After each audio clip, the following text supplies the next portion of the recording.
So to quickly address some of the common questions the majority of you had, I am not comfortable talking about where exactly I work, unfortunately. And in all reality, some of the things I've mentioned here could get me in a lot of trouble or fired. So it's best if I don't discuss it too much. I will say I'm in the United States and in an area that is comprised of a great deal of wilderness. We're talking hundreds of miles of thick forest with a mountain range and a few lakes.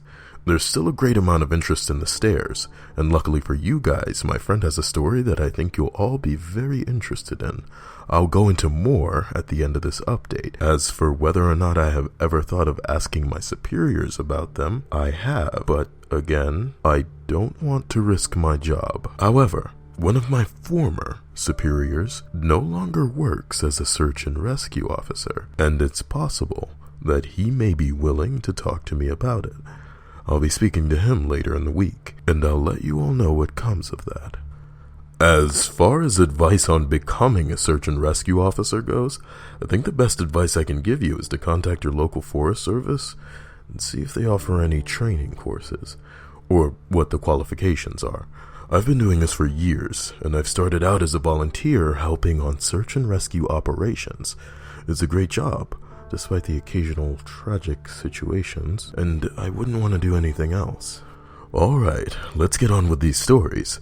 The first happened on a case that I went on right after I got out of training and was still pretty new to everything. Before I took this job, I was a volunteer, so I had a basic idea of what to expect. But on those calls, you're mostly dealing with finding lost people after vets have found signs of them. As a search and rescue officer, you go out for all kinds of cases, from animal bites to heart attacks. This case got called in early in the morning from a young couple who were up on one of the trails that goes by the lake.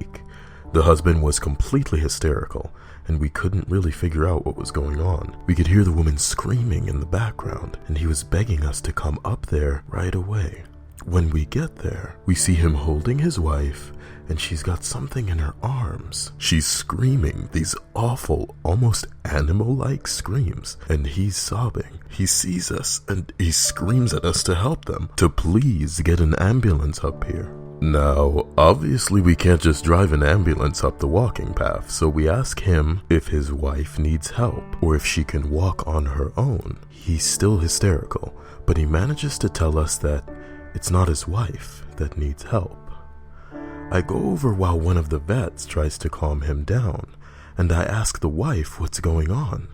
She's rocking, holding something, and just shrieking over and over. I crouch down and see that whatever she's holding, it's covered with her blood.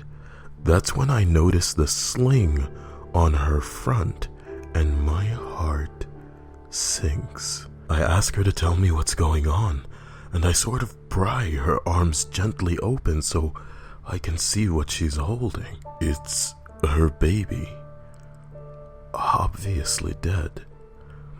His head is caved in on one side, and he's covered in scratches.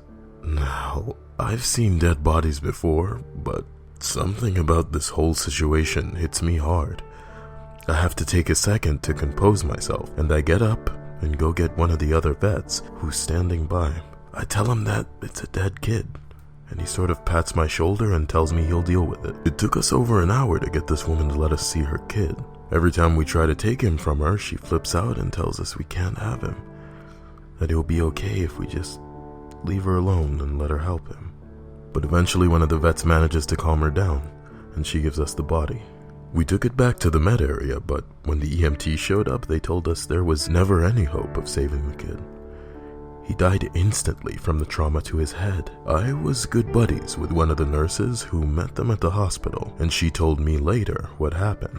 Turns out, the couple had been walking with the baby in the sling, and they stopped because the kid was fussing. The dad takes the kid and holds him, looking out over this little gully by the path.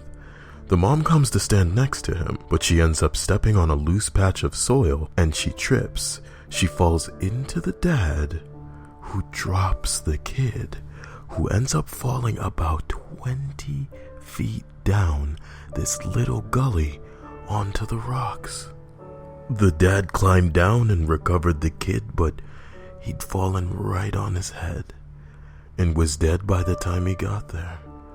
The baby was only 15 months old. You guys are out fucking camping. I don't know. It was a total freak accident.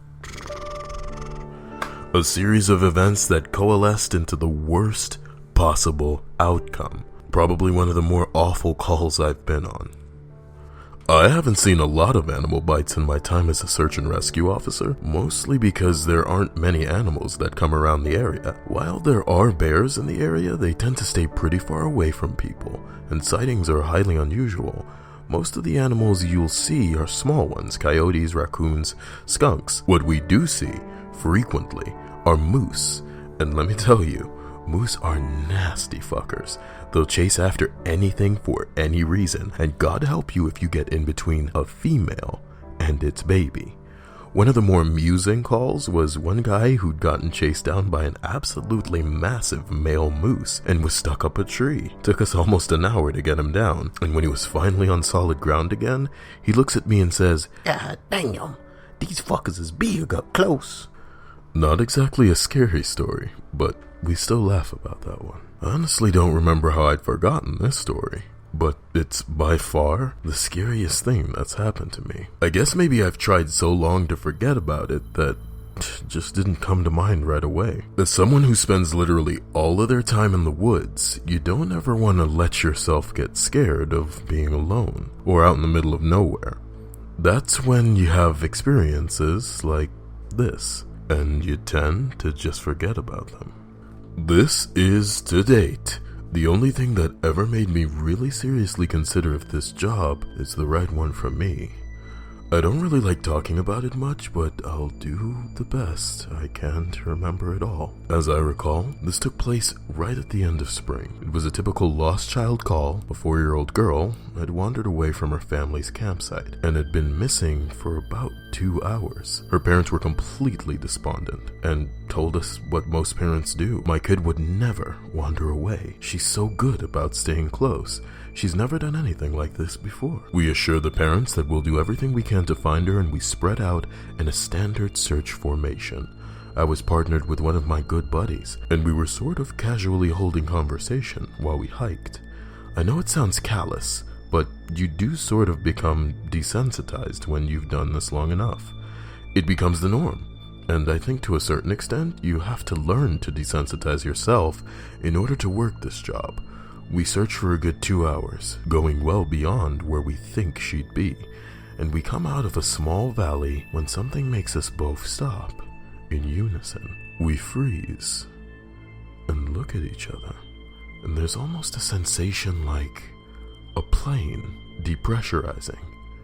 My ears pop, and I have this odd sensation of having dropped about 10 feet. I start to ask my buddy if he felt that. But before I can, we hear the loudest sound I've ever heard in my life. It's almost like a freight train passing directly by us, but it's coming from every direction at once, including above and below us. He screams something to me, but I can't hear him over the deafening roar. Understandably freaked out, we look all around us, trying to find the source of the sound, but neither of us see anything.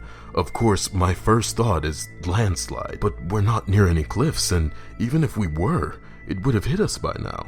The sound goes on, and we're trying to yell to each other. But even standing close together, we can't hear anything but this sound. Then, as suddenly as it starts, it stops. Like someone threw a switch and cut it off. We stand there for a second, perfectly still, and slowly the normal sounds of the woods come back. He asks me, what the fuck just happened? But I just kinda shrug, and we stand there looking at each other for a minute. I get on the radio and ask if anyone else just heard the end of the fucking world, but no one else hears it, even though we're all within shouting distance of each other. My buddy and I just sorta shrug it off and keep going. About an hour later, we all check up on our radios, and no one's found the little girl, but Most of the time, we won't search when it's dark, but because we don't have any kind of lead on her, a few of us decide to keep going, including me and my buddy. We keep close together, and we're calling out for her every couple of minutes. At this point, I'm hoping beyond hope that we find her, because while I may not like kids, the idea of them being out alone in the dark is awful. The woods can be intimidating to kids in the daylight. At night, well, it's a whole different beast. But we're not seeing any signs of her, or getting any responses, and around midnight, we decide to turn around and head back to the rendezvous point. We're about halfway back when my buddy stops and shines his light to the right of us into a really thick deadfall, or group of dead trees. I ask him if he's heard a response, but he just tells me to be quiet and listen. I do. And in the distance, I can hear what sounds like a kid crying. We both call the girl's name and listen for any kind of response, but it's just this really faint crying. We head in the direction of this deadfall and go around it, calling her name over and over. As we get closer to the crying, I start getting this weird feeling in my gut, and I tell my buddy that something isn't right. He tells me he feels the same way, but we can't figure out what it is. We stop where we are and call the girl's name again, and at the same time, we both figure it out. The crying is on a loop. It's the same little hitching sob, then wail, then quiet hiccup, repeated over and over. It's exactly the same every time, and without saying another word, we both take off running. It's the only time I've ever lost my composure like that, but something about it was so incredibly wrong, and neither of us wanted to stay out there anymore. When we got back to the rendezvous, we asked if anyone else had heard anything strange, but no one else knew what we were talking about. I know it sounds sort of anticlimactic, but that call fucked me up for a long time. As for the little girl, we never found a trace of her. We kept an eye out for her, and all the other people we never found, but frankly, I doubt we'll ever find anything. Of the missing persons calls I've gone out on, only a handful have ever resulted in a complete disappearance, meaning no trace of the person and no body ever found. But sometimes a body just leads to more questions than answers. Here's some of the bodies we found that have become infamous in our team. A teenage boy whose remains were recovered almost a year after he vanished. We found the top of his skull, 2 finger bones, and his camera almost 40 miles from where he was last seen. The camera, sadly, was destroyed. The pelvis of an older man who had vanished a month earlier. That was all we found. The lower jaw and right foot of a 2-year-old boy on the highest peak of a ridge in the southern part of the park. The body of a 10-year-old girl with Down syndrome almost 20 miles from where she vanished. She had died of exposure 3 weeks after going missing, and all of her clothes were intact except for her shoes and jacket. There were berries and cooked meat in her stomach when they did the autopsy. The coroner said it appeared as if someone had been taking care of her. There were no suspects ever identified. The frozen body of a 1-year-old baby found a week after vanishing in the hollow trunk of a tree 10 miles from the area he was last seen. There was fresh milk found in his stomach, but his tongue was gone. A single vertebrae and right kneecap of a 3-year-old girl found in the snow almost 20 miles from the campground her family had been at the previous summer. Now on to a couple of stories my friend told me. I mentioned that you were all interested in the stairs, and you're in luck. He'd had a closer encounter with them. Though he doesn't have any explanation for them, he does have a bit more experience with them than I do. My buddy has been a search and rescue officer for about 7 years. He started when he was a junior in college, and he had a very similar experience when he first encountered the stairs.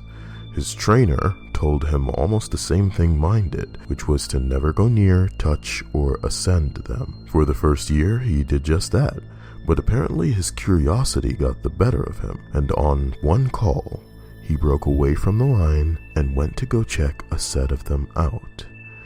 He said they were about 10 miles from the path where a teenage girl had vanished, and the dogs were following a scent.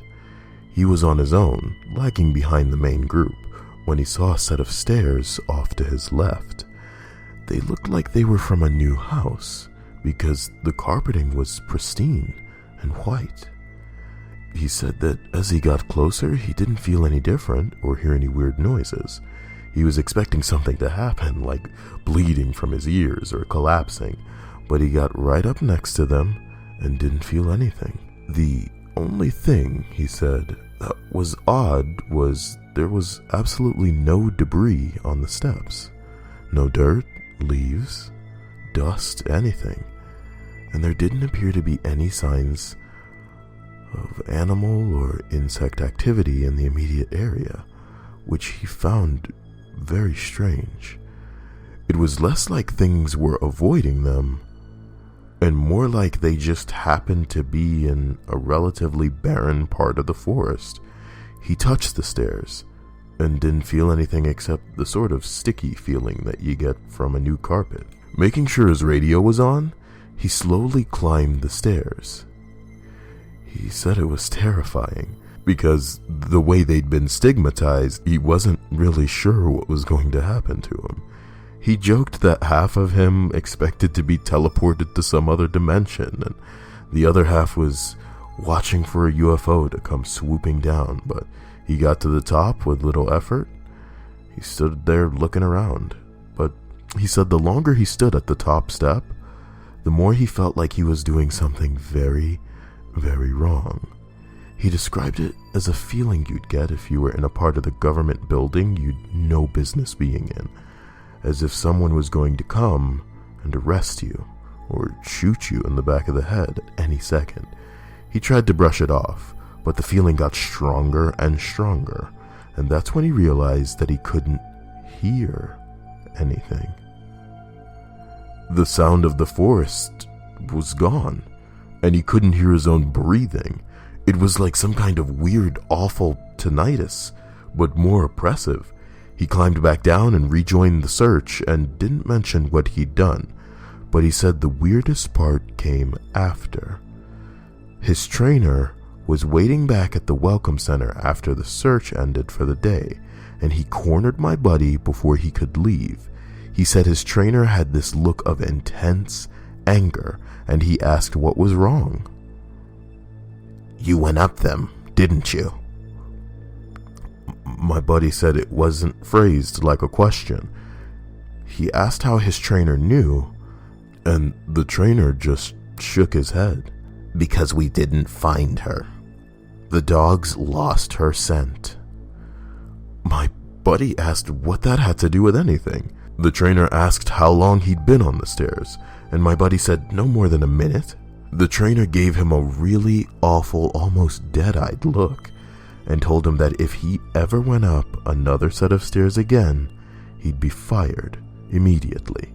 The trainer walked away, and I guess he's never answered any of the questions my buddy has asked him about it since. My buddy's been involved in a lot of missing persons cases where there's never been a trace of them found.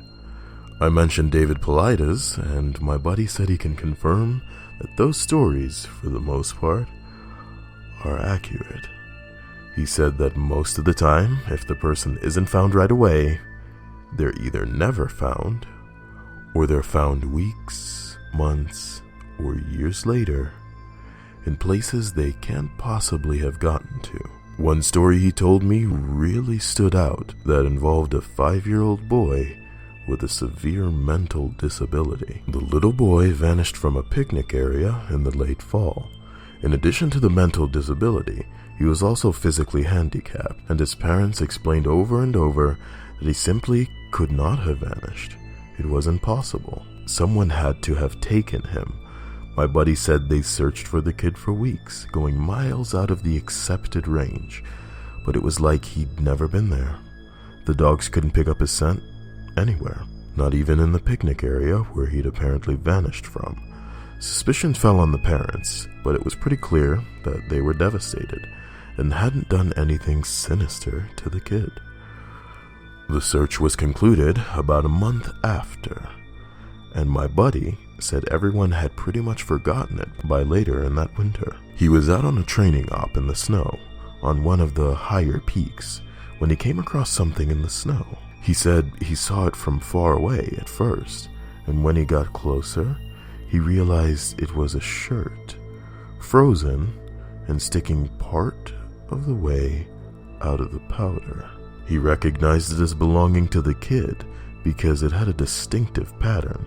About 20 yards away, he found the kid's body laying partially buried in the snow.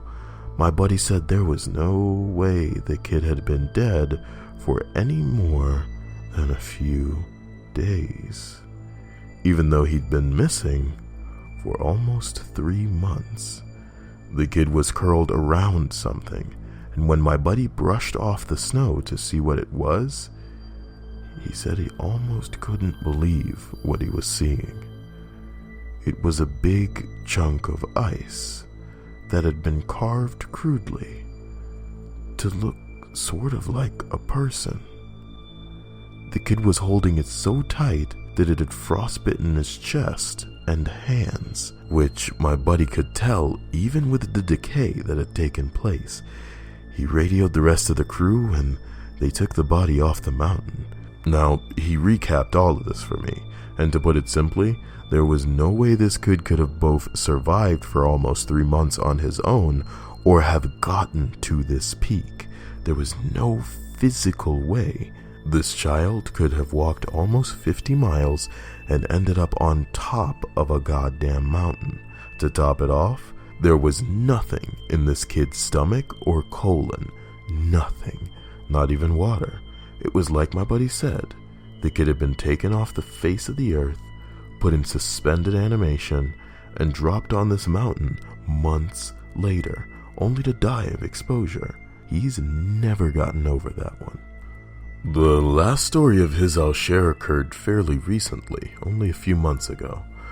They were out doing a recon for mountain lions because there had been several reports of sightings in the last couple of days. One of our jobs is to scout the areas where these animals are seen to ensure if they're in the area, we can warn people and close off those trails. He was out on his own in a very heavily forested part of the park towards dusk when he heard what sounded like a woman screaming in the distance.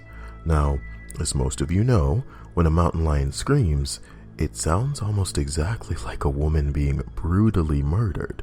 It's unsettling, but far from abnormal.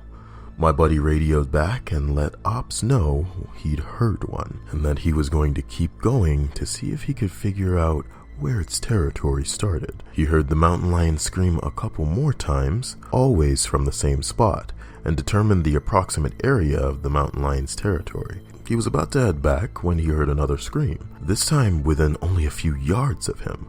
Of course he freaks out and starts headed back at a much faster pace because the last thing he wants is to run into a goddamn mountain lion and get mauled to death.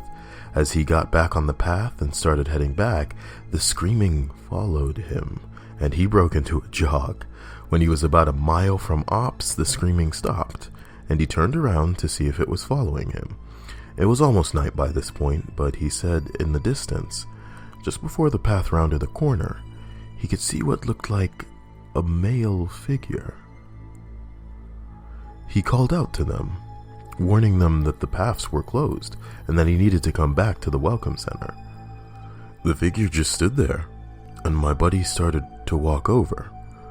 When he was about 10 yards away, the figure took, as he described, an impossibly long step towards him and let out the same scream my buddy had been hearing. My buddy didn't even say anything. He just turned and sprinted back to Ops, never looking behind him. And by the time he got back, the screaming had moved back into the woods. He didn't mention it to anyone else, just said that there was a mountain lion in the area, and that they would need to close those paths until the animal could be located and moved. I'm gonna end all of this here, since it's turned into another huge wall of text. I'm going to be heading out on a yearly training op tomorrow morning, so I'll be gone until early next week. I'll be meeting with a lot of former trainers and buddies who work in the areas of the park, and I'll be asking them about any stories they'd like to share. I'm glad you guys have been interested, so once I'm back, I'll share more.